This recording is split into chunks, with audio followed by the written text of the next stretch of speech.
तेरे दर पे आने से पहले मैं बड़ा कमज़ोर होता हूँ, लेकिन तेरी दहलीज को छूते ही मैं कुछ और होता हूँ। जैसे जैसे गीता के अध्याय आगे बढ़ रहे हैं, हमें श्री कृष्ण का तत्व समझ में आ रहा है। यानी उनकी कही बातों का सार, उनकी सच्चाई समझ में आ रही है। किसी भी काम का अगर आपने तत्व नहीं समझा तो वो काम ना करने के बराबर है। और अगर उसका तत्व समझ लिया जाए तो उस काम को आपसे अच्छा कोई और कर ही नहीं सकता। जितना जितना ये समझ में आता जाएगा, उतना उतना आपका सोचने का तरीका भी बदलता जाएगा। तो आइए शुरुआत करते हैं अध्याय 10 विभूति योग की। इसमें श्री कृष्ण अर्जुन से अपने परम रहस्य और प्रभाव युक्त वचन को दोबारा सुनने को कहते हैं। जैसे परीक्षा से पहले अभ्यास के समय हर बात एक ही बार में समझ में आ जाए, ये ज़रूरी नहीं होता। कई बार बार बार रिवीजन करनी पड़ती है। और ये फिर तो श्री कृष्ण का ज्ञान है, सबसे बड़ा ज्ञान। तो इन बातों को समझने के लिए दोबारा सुनने की ज़रूरत तो पड़ेगी ही, क्योंकि जब आप उनकी शरण में आ जाते हैं तो उनकी जिम्मेदारी हो जाते हैं। जब तक अर्जुन को समझ में नहीं आएगा तब तक प्रभु उसे ज्ञान देते ही रहेंगे। श्री कृष्ण का जन्म और कर्म अलौकिक हैं। उसे हमारी इन साधारण आंखों से नहीं देखा जा सकता। यही वजह है कि देवता महर्षि कृष्ण की उत्पत्ति को, उनके देव भाव को, उनके परम तत्व को समझ नहीं सकते। कृष्ण तो उनके भी आदि कारण हैं। कृष्ण यहाँ अपनी ही कई बातों को फिर से दोहरा रहे हैं। कृष्ण अजन्मा है, यानी जन्म से रहित है। अनादि है। अनादि उसको कहते हैं जो आदि रहत है और जो सबका कारण है, और जो ये बात जानता है कि कृष्ण ही सारे लोगों के स्वामी हैं, वह संपूर्ण पापों से मुक्त हो जाता है। उसका फिर पुनर्जन्म नहीं होता। जीवन में हर स्थिति अपने साथ एक नया ही भाव लेकर आती है। जैसी सिचुएशंस होती हैं उसी तरह की फीलिंग हमारे अंदर आती है। इन सब भावों के बारे में बताते हुए श्री कृष्ण कहते हैं, निश्चय करने की शक्ति, ज्ञान, संशय, मोह से मुक्ति, क्षमा भाव, सत्य, इंद्रियों का वश में करना, मन का निग्रह और सुख दुख, जन्म मृत्यु का डर, अहिंसा, समता, तप, दान, यश तथा अपयश, संतोष आदि जीवों के सारे गुण भाव उनके ही कारण पैदा होते हैं। फिर श्री कृष्ण बताते हैं कि हम सबके इस दुनिया में होने से पहले दुनिया में कुछ और था। वो थे 7 महर्षि जन, और उनके भी पहले थे 4 संकादि, अर्थात मन, बुद्धि, चित्त और अहंकार, और 14 मनु, यानी मानव जाति के पूर्वज। ये सब कृष्ण के संकल्प से ही पैदा हुए थे। हमारे आने से पहले ये सब थे, और इनके होने की वजह भी थे श्री कृष्ण। जब कुछ भी नहीं था तब कृष्ण थे। जब कुछ नहीं रहेगा तब दोबारा सबकी उत्पत्ति के लिए भी श्री कृष्ण ही होंगे। क्यों है ये दुनिया? कैसे बनी ये दुनिया? ये सबसे स्वाभाविक सवाल है। इसी के लिए श्री कृष्ण कहते हैं, जो उनके इस ऐश्वर्य और ज्ञान को जानता है वो उनकी भक्ति के लिए तत्पर रहता है। उसके मन में किसी भी तरह का संशय नहीं रहता। इस दुनिया में जो कुछ भी हम देखते सुनते हैं, जो ग्रहण करते हैं, उससे हमारे मन में कुछ भाव पैदा होते हैं। लेकिन कभी सोचा है कि ये सारे भाव कहाँ से आते हैं? कुछ पाने का, कुछ छोड़ने का मन करता है। इसी के लिए श्री कृष्ण कहते हैं, मैं ही संपूर्ण जगत की उत्पत्ति का कारण हूँ और मुझसे ही हर वस्तु पैदा होती है। हमारी हर कोशिश, सारे भावों के पीछे श्री कृष्ण ही हैं। तो जब हम श्रद्धा और भक्ति से बुद्धिमान बनकर उस परमेश्वर को निरंतर भजेंगे तो कैसे भाव आएंगे मन में? जब आप अच्छे कर्म करेंगे तो मन में भाव भी अच्छे ही आएंगे। जिसने अपना जीवन ईश्वर के लिए अर्पण कर दिया है, कृष्ण में मन लगाने वाले और उन्हीं में अपने प्राणों को अर्पण करने वाले जब आपस में परमेश्वर के बारे में चर्चा करते हैं तो उनका प्रभाव बहुत बड़ा होता है। इसीलिए सत्संग या हर सुबह शाम की आरती को बहुत महान बताया गया है। जब सच्चे मन से कृष्ण को मानने वाले आपस में कृष्ण का कथन करते हैं तो वो हर तरह से उसी में समा जाते हैं। उन्हें परम संतोष का और आनंद का अनुभव होता है। जो प्रेम पूर्वक प्रभु के योग में लगे रहते हैं वो उसे प्राप्त कर सकते हैं। जिसने हम पर कृपा करनी है वो तो असल में हमारे अंदर ही है।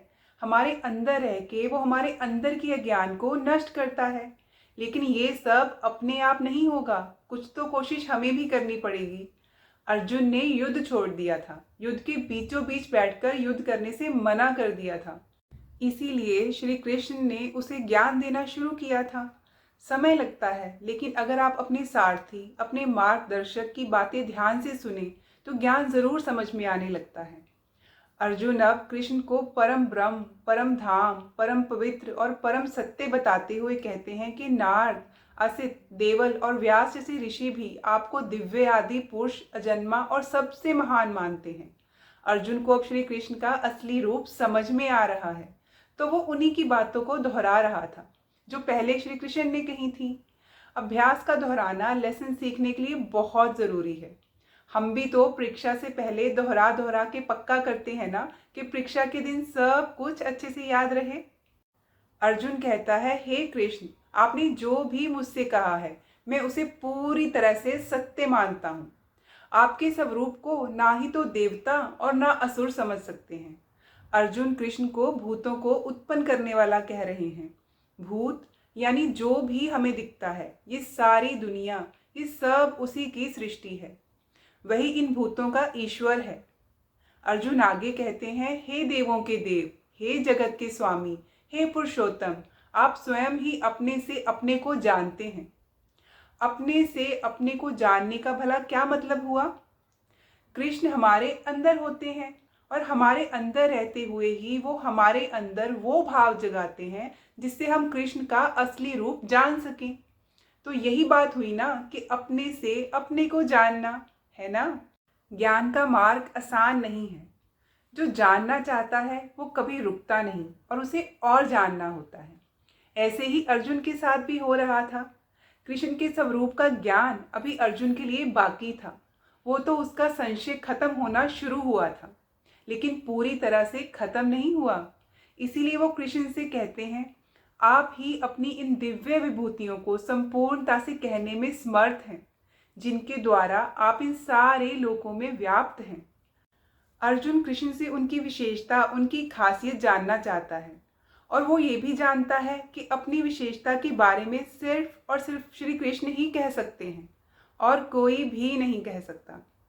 अर्जुन अपने सवाल को बढ़ाते हुए पूछ रहा है कि वो किस प्रकार निरंतर चिंतन करता हुआ कृष्ण को जाने। वो पूछता है, हे भगवान, आपका स्मरण किन किन रूपों में किया जाए। अर्जुन की इस जिज्ञासा से हमें भी सीखना चाहिए कि जब तक ज्ञान पूरा ना मिल जाए हमें रुकना नहीं चाहिए।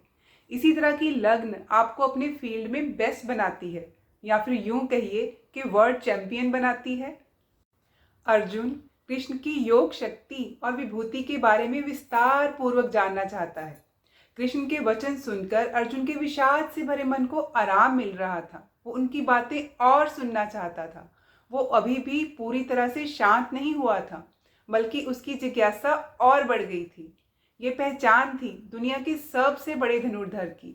वो रुकता नहीं था जब तक उसको अपने अभ्यास में, अपने काम में सर्वश्रेष्ठ नहीं बन जाता था, जब तक वो द बेस्ट नहीं बन जाता था। वो रुकता नहीं था। आप अपने जीवन में कब संतुष्ट होते हैं, एवरेज होकर या द बेस्ट होकर? अर्जुन कृष्ण का विस्तार, उनकी सीमा जानना चाहता है। कृष्ण सादगी से कहते हैं, तू मेरी विभूति, मेरी विशेषता के बारे में सुन, क्योंकि मेरे विस्तार का तो कोई अंत ही नहीं। दोस्तों, कृष्ण की सीमा जानना हम जैसों के लिए या अर्जुन के लिए संभव है क्या? ना, ये संभव नहीं है। जो आदि और अनंत है, जिसका कोई आरंभ ही नहीं, जिसका कोई अंत ही नहीं, उसके विस्तार को आप कैसे समझेंगे? हाँ, लेकिन जरूरी है कृष्ण के स्वरूप को समझना, और वही बात श्री कृष्ण यहाँ समझा रहे हैं। श्री कृष्ण कहते हैं, हे अर्जुन, मैं समस्त जीवों के हृदयों में स्थित परमात्मा हूँ। मैं ही समस्त जीवों का आदि, मध्य और अंत हूँ। हमारे अंदर जो आत्मा स्थित है, जिसमें हमें मिलना है, जिसे हमें जानना है, वो कृष्ण ही है। हमारी शुरुआत, मध्य और आखिरी पड़ाव कृष्ण ही हैं। कई बार जब हम कुछ करने लगते हैं तो अंदर से आवाज़ आती है कि ये सही है या गलत है। कौन होता है वो जो आपको ये बताता है? हमारी अंतरात्मा यानी कृष्ण, जो अपने अंदर की इस आवाज़ को निरंतर सुनने लगते हैं। उनकी गट फीलिंग कभी गलत नहीं होती। फिर श्री कृष्ण कहते हैं कि मैं आदित्यों में विष्णु, प्रकाशों में तेजस्वी सूर्य, मारुतों में मरीचि और नक्षत्रों में चंद्रमा हूँ। यहाँ पर कृष्ण अपनी महिमा, अपने विराट स्वरूप को समझा रहे हैं। सिर्फ बातों की परिभाषा न समझिए दोस्तों, उनमें छुपा तत्व, उनके अंदर की गहरी बात को समझिए। जितनी भी ज्योतियां हैं उनमें से जो सूर्य है वो कृष्ण है। क्या सूर्य से अधिक कोई भी ज्योति है? कृष्ण अपने आप को वेदों में सामवेद बताते हैं। देवों में स्वर्ग का राजा इंद्र भी कृष्ण ही है। हमारी जो 5 इंद्रियां हैं उनमें कृष्ण मन है। मन को जीत लेने पर इंद्रियों को वश में कर सकते हैं। इसीलिए कृष्ण हमेशा मन पर विजय पाने की बात करते हैं। और सारे प्राणियों की जो चेतना है, जीवन शक्ति है, जिसकी वजह से हम सारे प्राणी जिंदा हैं, वो भी कृष्ण ही हैं। 11 रुद्रों में शंकर या शिव प्रमुख हैं। वो भगवान के अवतार हैं। वो दुष्टों को दंड देने वाले, दुखों और रोगों का निवारण करने वाले हैं, महावीर हैं। ऐसे रुद्रों में कृष्ण शंकर हैं। यक्ष और राक्षसों में कृष्ण ने अपने आप को धन का स्वामी कुबेर कहा है। 8 वसुओं में कृष्ण अग्नि हैं और शिखर वाले पर्वत में सुमेरु पर्वत भी कृष्ण ही हैं।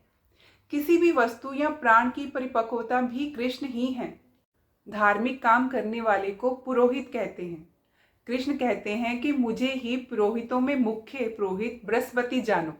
अर्थात जितने भी धार्मिक काम करने वाले पुरोहित हैं, उनके जो मुखिया बृहस्पति हैं वो कृष्ण हैं।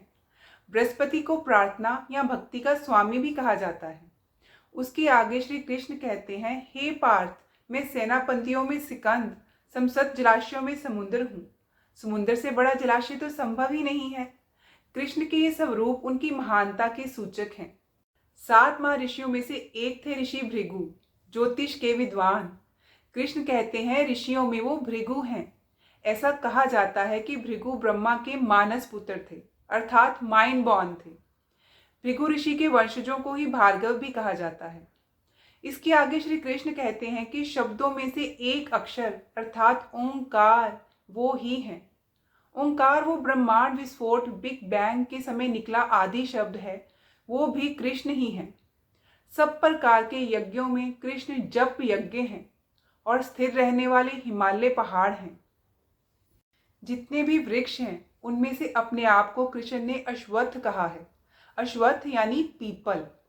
पीपल की संज्ञा से श्री कृष्ण ने खुद को समझाने के लिए जोड़ा है कि ऊपर परमात्मा जिसका मूल है और नीचे प्रकृति जिसकी शाखाएं हैं, जिसकी जड़ें तो ऊपर हैं लेकिन उसकी शाखाएं नीचे हैं।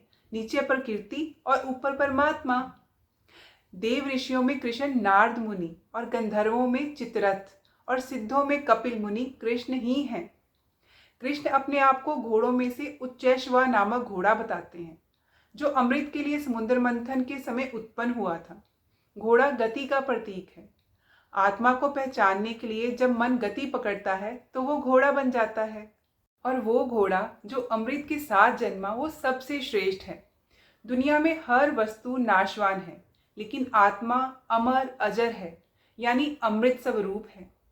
दोस्तों, हाथियों में कृष्ण ऐरावत नामक हाथी हैं और मनुष्यों में वो राजा हैं। हर एक अवस्था या वस्तु में जो भी श्रेष्ठ है वो कृष्ण है। दोस्तों, आपने बहुत बड़े बड़े वेपन्स देखे होंगे युद्ध में या फिल्मों में। पुराने समय में एक वेपन होता था वज्र, जिससे बड़ा और कोई शस्त्र नहीं था, इसलिए वज्र शस्त्र सबसे श्रेष्ठ था। ये वज्र दधीचि ऋषि की अस्थियों से बना था। सब शस्त्रों में श्री कृष्ण ही वज्र हैं। गौओं में श्री कृष्ण खुद को कामधेनु बताते हैं। पुरुष और नारी अगर साथ नहीं आएंगे तो दुनिया खत्म हो जाएगी। और जब शास्त्रों द्वारा बताई गई रीति से संतान की उत्पत्ति करते हैं तो उस संतान को उत्तम बताया जाता है। संतान की उत्पत्ति के कारणों में जो प्रेम का देवता कामदेव है वो भी कृष्ण ही है। सांपों में उनके राजा वासुकी भी कृष्ण ही हैं। कृष्ण कहते हैं नागों में मैं शेषनाग हूँ। शेषनाग वो नाग है जिसके 1000 फन होते हैं, इसीलिए उन्हें अनंत शेषनाग भी कहा जाता है। विष्णु भगवान उसी पर विराजमान होकर सोते हैं। पुरानी कथाओं में भी ऐसा कहा गया है कि हमारी धरती को शेषनाग ने ही धारण किया हुआ है। जलचरों में श्री कृष्ण वरुण देव हैं और पितरों में अर्यमा नामक पितर हैं तथा शासन करने वालों में वो जमराज हैं। जीवन के हर क्षेत्र में कोई ना कोई एक उदाहरण चुन लीजिए, उसकी विशेषता और श्रेष्ठता में आपको कृष्ण ही नजर आएंगे। दैत्यों में कृष्ण प्रहलाद हैं, वही प्रहलाद जो हिरण्यकश्यप का पुत्र था। लाखों कोशिशों के बावजूद भी जिसे हिरण्यकश्यप मार नहीं पाया था। कृष्ण आगे कहते हैं, गणना करने वालों का समय वो ही है।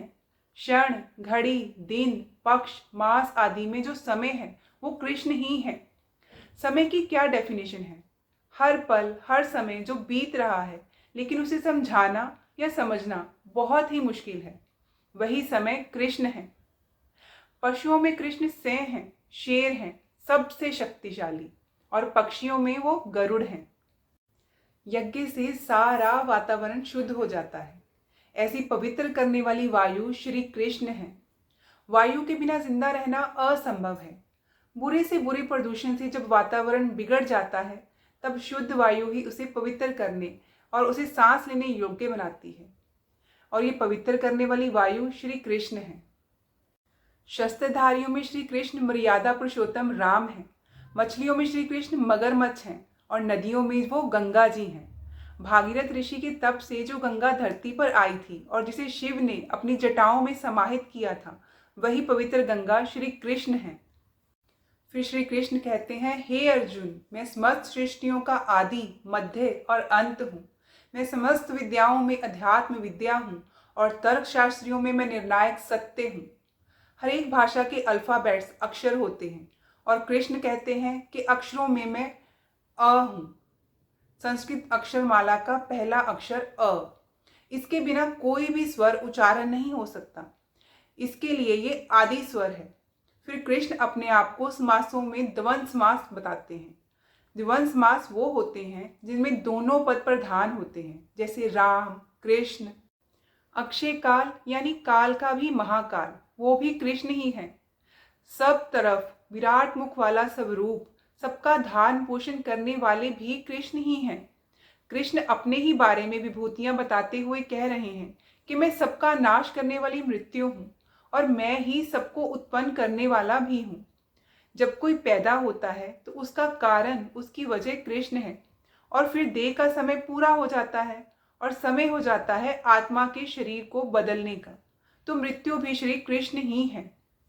स्त्रियों में कीर्ति यानी ग्लोरी, सम्मान, बोलना, इंटेलेक्ट, बराबरी और क्षमा भी कृष्ण ही है। कृष्ण अपना परिचय देते हुए अर्जुन से कह रहे हैं कि मैं सामवेद के गीतों में से सबसे मधुर गीत हूँ और छंदों में मैं गायत्री हूँ, यानी गायत्री महामंत्र। महीनों में मैं मार्गशीर्ष हूँ और ऋतुओं में मैं वसंत ऋतु हूँ। छल के कई तरीके होते हैं। पैसों का छल, रिश्तों में छल, राजनीतिक छल होता है। जैसे क्रिकेट में मैच फिक्सिंग जैसे छल भी होते हैं ना। जितने भी छल होते हैं, इनमें से सबसे भयंकर छल कौन सा होता है भला? जो पल में कुछ भी करने की क्षमता रखता हो, वो होता है जुआ। इसीलिए कृष्ण कहते हैं कि छल करने वालों में मैं जुआ हूं। प्रभावशाली पुरुषों का प्रभाव और तेज भी कृष्ण ही है। कृष्ण ही जीतने वालों की विजय है, साहस और बलवानों का बल है। कृष्ण कहते हैं कि मैं वृषणवंशियों में वासुदेव, पांडवों में अर्जुन हूँ। मैं सारे मुनियों में व्यास तथा महान कवि और विचारकों में मैं शुक्राचार्य हूँ। श्री कृष्ण कहते हैं, मैं दमन करने वालों का दंड हूँ, अर्थात दमन करने वालों की शक्ति हूँ। दबाने का काम सिर्फ शक्ति का काम होता है, उसमें और कुछ भी काम नहीं आता।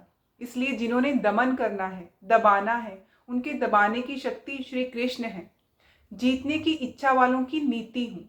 जीतने के लिए बहुत कुछ करना पड़ता है, मेहनत, इच्छा, शक्ति, अभ्यास और भी बहुत कुछ। लेकिन इन सब के लिए नीति यानी प्लानिंग तो चाहिए ही। रहस्यों में मैं मौन हूँ और बुद्धिमानों का ज्ञान हूँ। हे अर्जुन, मैं सारी सृष्टि का जनक बीज हूँ। ऐसा चर और अचर कोई भी प्राणी नहीं जो मेरे बिना रह सके। यानी सारे लिविंग और नॉन लिविंग कृष्ण पर ही डिपेंडेंट हैं। दोस्तों, जिनमें प्राण है उनकी आत्मा उसी परमात्मा कृष्ण का अंश है। कृष्ण उनमें हमेशा से समाये हुए हैं।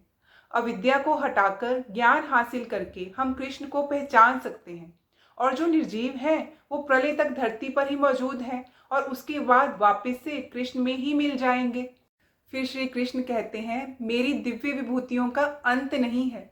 मैंने जो कुछ तुम्हें बताया ये तो बस संकेत मात्र है, यानी कि संक्षेप है। कृष्ण ने जीवन से जुड़े हर एक क्षेत्र से उदाहरण देकर अपनी विभूतियों को समझाया। इतना कुछ कहने के बाद भी उनकी विभूतियों का अंत नहीं हुआ, हो भी नहीं सकता।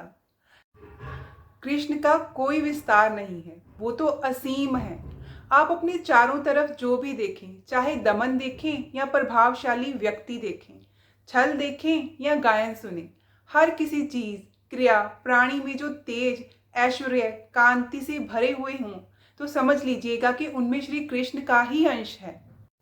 फिर कृष्ण कहते हैं, हे अर्जुन, इस सारे ज्ञान की क्या आवश्यकता है? मैं तो अपने एक अंश मात्र से, अपनी योग शक्ति से सारे ब्रह्मांड में व्याप्त होकर इसको धारण करता हूँ। कृष्ण ने अर्जुन को अपनी एक एक बात बताई, अपने हर एक रूप के बारे में ज्ञान दिया। लेकिन अब वो ऐसा कह रहे हैं कि इन सब बातों से अर्जुन का क्या मतलब? अर्जुन को और हमको सिर्फ एक ही बात से प्रयोजन होना चाहिए, अपने युद्ध, अपने कर्म और अपने कर्तव्य से। दोस्तों, ये था गीता का 10वां अध्याय। यहाँ पर हम कृष्ण की विभूतियों से परिचित हुए, कैसे हर काम में, अंश में, वस्तु में कृष्ण मौजूद हैं, बस पहचानने की देर है। कृष्ण आपको हर जगह मिलेंगे, हर एक में मिलेंगे। खैर, अब हम मिलेंगे 11वें अध्याय में। तब तक के लिए आज्ञा दीजिए। जय श्री कृष्ण।